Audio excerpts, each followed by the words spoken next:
आज का विषय है संबंधों में समस्याएं।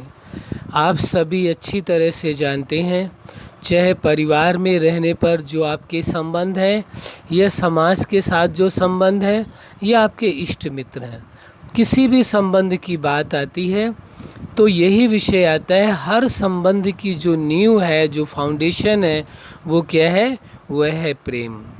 हर संबंध के बीच को जोड़े रहने वाली कड़ी प्रेम है। यदि प्रेम है तो वो संबंध कायम है, प्रेम नहीं है तो वो संबंध स्थायी रूप में रह नहीं सकता है। तो संबंधों के बीच में जो समस्याएं आती हैं उसका मूल कारण यही होता है। और उसमें और भी दूसरे कारण भी हैं, जैसे कि स्वार्थपरता, सेल्फिश होना। बहुत ही ज़्यादा स्वार्थी होने से भी संबंधों के बीच में समस्याएं आती हैं। एक व्यक्ति तो दूसरे व्यक्ति का पूरा ध्यान रखता है, हर समय हर परिस्थिति में साथ देता है, लेकिन दूसरा इतना स्वार्थी है, अपना मतलब निकलने के बाद वो पहचानता तक नहीं है। तो वहाँ उन संबंधों में थोड़ा सा दूरियां बननी शुरू हो जाती हैं और संबंधों की समस्याएं प्रारंभ हो जाती हैं। तो संबंधों में ये विशेष बात ध्यान रखने की आवश्यकता होती है कि कहीं स्वार्थ के कारण तो नहीं संबंध खराब हो रहे हैं, और कहीं प्रेम के अभाव के कारण तो नहीं समस्याएं पैदा हो रही हैं।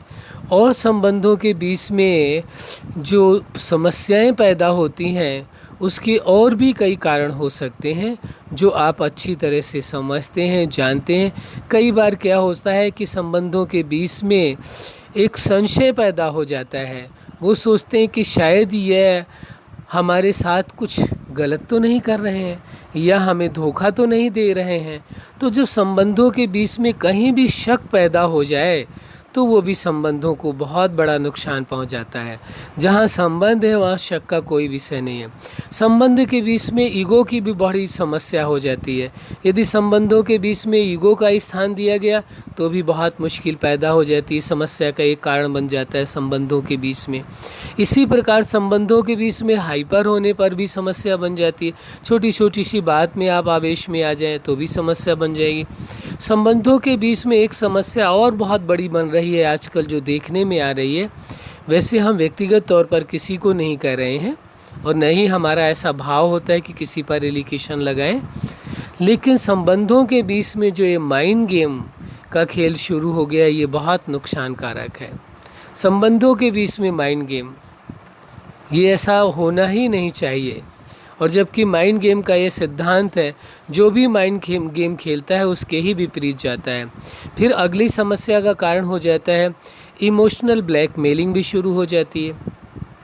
इमोशनली ब्लैकमेल करने की कोशिश करते हैं, तो संबंधों के बीच में कभी भी इमोशनली ब्लैकमेल नहीं करना चाहिए। तो ये भी समस्या का एक कारण बन जाता है।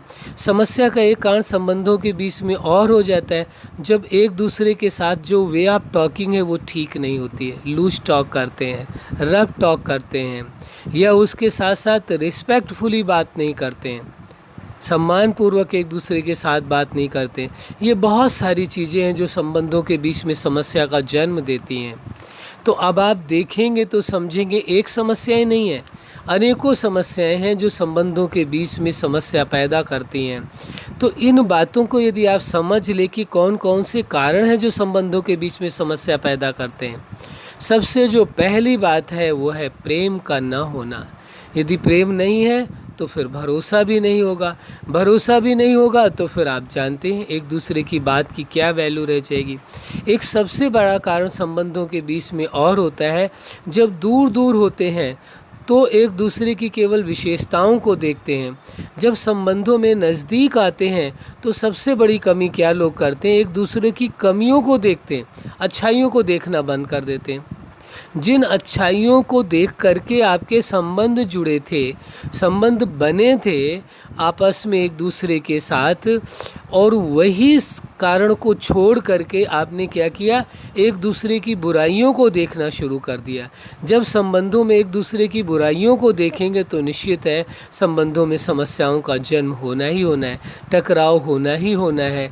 इसलिए इन सारी चीज़ों से सुरक्षित रहने के लिए, बचने के लिए यही आवश्यक है कि सबसे पहला जो फार्मूला है कि संबंधों के बीच में प्रेम का होना आवश्यक है।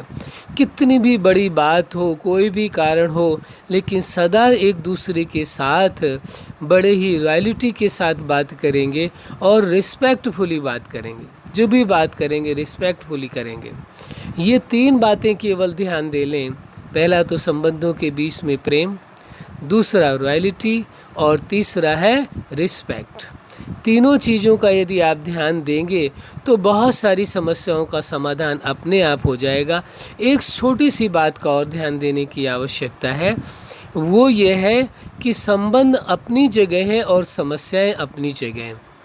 यदि कोई समस्या है तो उसका निराकरण करें। मान लीजिए कि आपके विचार उस कारणवश नहीं मिल पा रहे हैं तो उस विषय को छोड़ दीजिए। उस विषय में यदि विचार नहीं मिल रहे हैं तो उस विषय को छोड़ दीजिए। जिन विषयों में आपके विचार मिल रहे हैं केवल उन विषयों में अपना तालमेल बिठाइए, उन विषयों की चर्चाएं करें जिससे संबंध आपका और मजबूत हो, न कि उस विषय की चर्चा करें जिससे संबंध खराब हो।